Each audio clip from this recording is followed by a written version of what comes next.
In some appropriate units, time t and position x relation of a moving particle is given by t equal to x square plus x. The acceleration of the particle is. We have to find the acceleration. Now time and position are related by this equation x square plus x. T is equal to x square by x.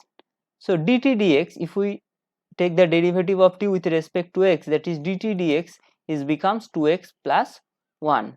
Now we know that velocity v is dx dt. So velocity v is equal to dx dt. Now dt dx is 2x plus 1. So dx dt is 1 by 2x plus 1.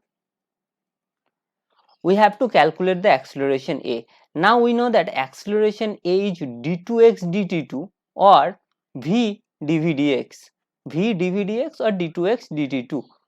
So then calculate dv dx from here. So dv dx is d dx of 1 by 2x plus 1, that is 2x plus 1 to the power minus 1, that is 2x plus 1 to the power minus 2 minus of 2x plus 1 whole square into d dx of 2x plus 1 is 2.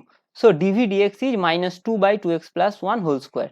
Now put the value of v and dv dx in this expression of acceleration a. So a is v dv dx, v is 1 by 2x plus 1, 1 by 2x plus 1 and dv dx is minus 2. So minus 2 divided by 2x plus 1 whole square, 2x plus 1 whole square.